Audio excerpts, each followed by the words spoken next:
So in this video, I'm gonna break down how this one video made me over $3,600. I'm gonna break down exactly what we did, why we did it, the strategic nature of all of it. Gonna break down the hook, gonna break down the video, gonna break down how we rinse and repeat it to get it to the 1 minute mark to monetize. I'm trying to do a real practical video for this one, trying to give as much value to you guys as possible. So please like and subscribe if you like these videos, but let's get right into this.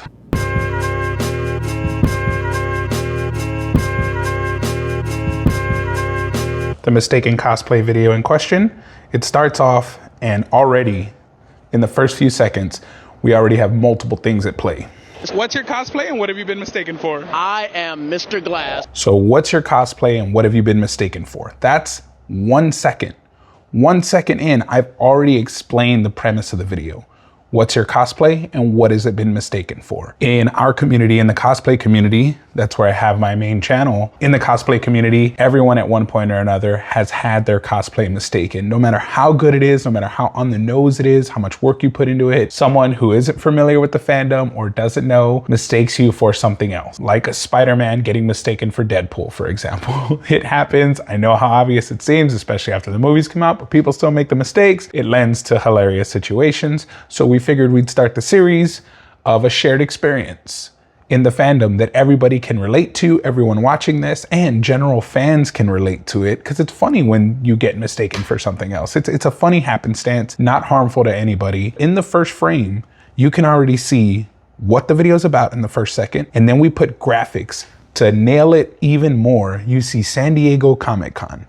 The backdrop is a convention, obviously, so the setting is set in something familiar to the fandom, something familiar to our audience. San Diego Comic-Con is the largest comic convention. So we posted this the weekend of San Diego when all that online traffic was going. You want to try, if you can, use trends to your advantage. If there's a trending event, trending issue, jump on it, use it to your advantage, make it fit your niche. Luckily for us, we were there for this. This is right up our alley. So it's lightning striking, but we replicated it several times since at much smaller Comic Cons, and same result. We had great success, millions of views. So this formula works wherever. And it doesn't just apply to ours. I'm just showing you how we use the formula. So in your hook, explain what your video is about. Give a complete premise of what they can expect. So you're setting the expectation, telling them what it's about. The graphic tells them a location, gives them context. So now you're giving even more information.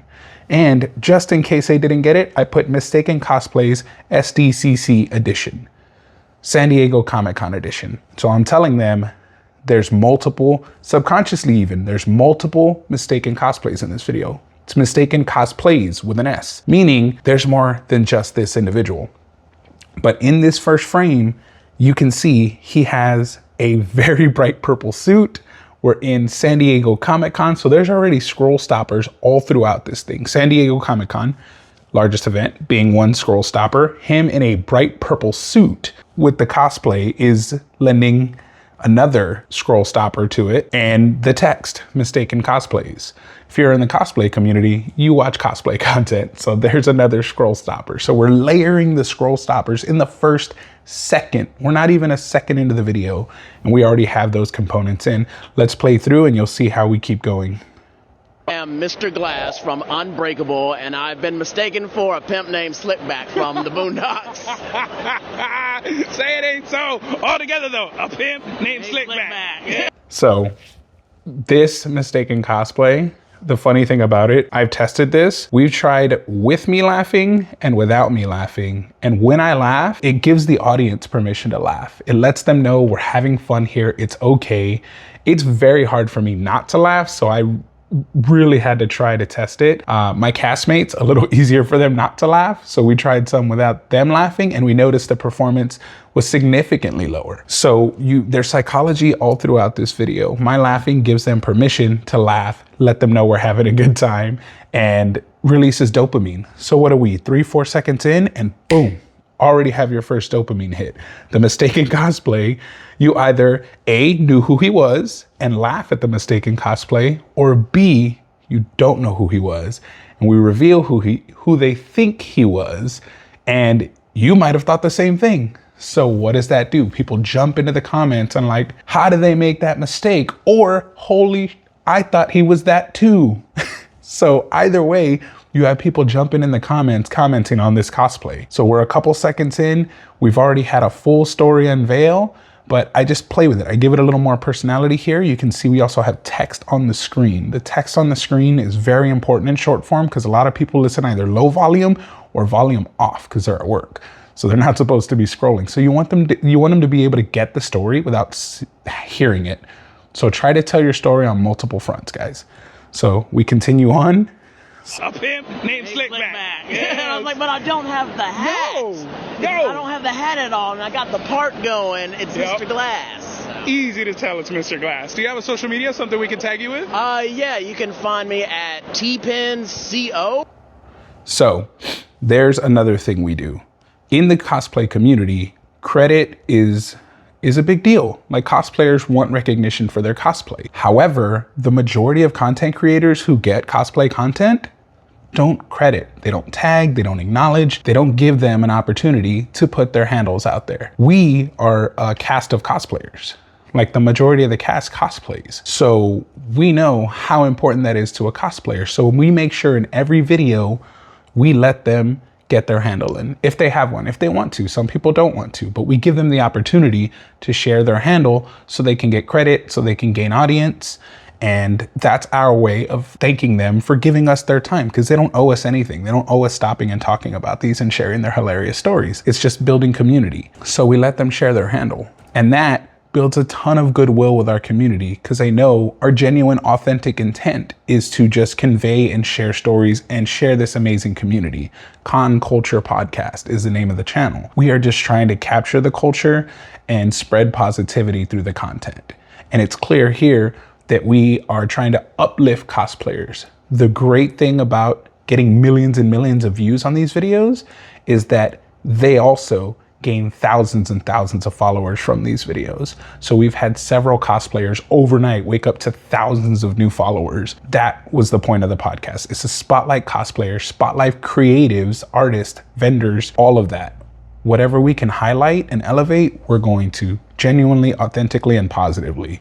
That's the goal. And we're capturing it here in a nutshell. Now, here's the kicker. Here's how you keep them watching, because that was what, a couple seconds, several seconds for this video. So we got to roll right into the next one. And I got to be quick on my feet too, because I made a little joke. A pimp named Slickback. If you're familiar with the Boondocks in the series, he likes his name said in full. A pimp named Slickback. It's not Slickback. It's a pimp named Slickback altogether. So that was a funny reference. Boondocks fans jump in the comments and bam, they'll go off on that. So I try to make a relevant joke to the fandom if I have one, and that will spur comments. People from niche fandoms will jump in the comments, as you'll see on the next one, where I design and manufacture enamel pins. What's your cosplay and what have you been mistaken for? My cosplay is Sophina from the Dungeons & Dragons movie. I've been mistaken for a night witch. Again with the laughing. These are genuine laughs. Like I'm easy to make laugh. So it just comes out. We switched up so fast. So they got the dopamine hit. They're feeling good. They're laughing. And before they even know what happens, we introduce the goodwill, the social media. We get the handle. They're like, oh, wow, that's cool. They credited the boom. We're right into the next video. Cut off immediately after he said his handle. And we go right into the next video to start the cycle again. Because in 1 second, they haven't had a chance to swipe away. There's a new scroll stopper, a new cosplayer on the screen. And now we're outside. So the change in scenery has added intrigue. So we're retention editing, but not aggressively. It still tells a cohesive story, tells a complete story. So in this one, you go into the next cosplayer here and we tell that story. And she gives you the mistake, we laugh again. And again, I try to make a relevant joke. Watch your movies, people. D&D. Exactly. Get with it. Do you have a social media? So she's playing a character from Dungeons and Dragons. However, they mistook her for a Star Wars character. Very similar. And people jumped in the comments to talk about that. They jumped in the comments immediately and were like, oh, she actually does kind of look like a Night Sister, and defended their stance. So again, people feel so almost personally attacked if they got it wrong. And they're like, no, this is my reasoning. Or they love this fandom and character and they jump in like, how could people? And then you have discussion spur in the comments. In this video, to the tune of 4,088 comments in this video. That's going to make you go viral, guys. People commenting, people engaging is going to make you go viral. Now, little less than half of those are me responding. That's a very important part in this video, is responding to comments. You have to respond to comments. You have to engage with the audience. I try to respond to every comment, even on an account that has 55,000 followers and gets thousands of comments. I still make a concerted effort to try to respond to all of them. Trolling, not so much. I try to be kind with my responses if I have time. If I don't, then I just kind of scroll by it. So we get into this one. She again. Yeah, I do. I got an Instagram, Thespy Jess. What's your cosplay and what have you been mistaken for? So I'm May from It Takes Two, and some people ask me if I'm a troll, if I am Marge Simpson, and if I am Coraline. So she's been mistaken several times, and they're all hilarious. Marge Simpson was actually one of the ones we thought. My wife thought she was Coraline. She's none of those. She's from a very niche video game where you can actually see the husband behind. They're puppets. They're turned into puppets, and then they have to go through this platform game. Well, the fans of this game came out in droves. Also, auto captions did me dirty, and instead of It Takes Two, the name of the game, the captions say Ethics 2. So man, did I get roasted for that in the comments by fans of the game. I ran with it. I'm okay with like friendly trolling. It adds engagement. People were like ethics too, so I had to explain. AI generated captions did me dirty, so be careful with your AI generated captions, especially if you're referencing fandoms and niche things that are hard to spell. Be careful with that. Yeah, it was great engagement. It was great, and some people use it for engagement bait. I don't usually do it, but you can put something incorrect or something controversial in your comments that is going to make people want to comment, want to say something. So that's another way. I don't like rage baiting. I try to keep my content 100% positive, value driven, but I make mistakes. I'm short on time. So sometimes the captions get me in trouble and people are like, what are you? You're not a fake fan. And they come out and yeah, it blends engagement. I respond kindly and try to explain to them, hey, busy, AI did it, but I'll take responsibility because it's my channel. Ultimately, I posted it. So we continue on. None of those. None of those. So what's your social media and where can they find you? Well, my Instagram is Isabel Amador, all together. What's your cosplay and what have you been? And just like that, the video loops over because now they're expecting more cosplays to come because we were so quick with them. You don't even realize you've watched a minute plus video now. You've seen these cosplays, you got them all, and we got your attention to the end of the video. It's using human psychology, reward systems along the way, and that's how we developed. A compilation style video is a really easy way to keep people hooked. If you've noticed, there are several channels that just kind of show fail compilations where you see one fail after another and you kind of get stuck watching because you're like, oh, that was brutal, and then it goes right into the next clip as soon as you get the reaction. This is very much so like that formula. We give you boom, dopamine hit, funny, communal, warm feeling, bam, you go right into the next one. We're restarting it. Well, now you want to know, now you're playing the game. Am I going to get this one right? Or am I going to get this one wrong? If they got it wrong, how did they get it wrong? Like there's so many questions, so many curiosity gaps we're opening.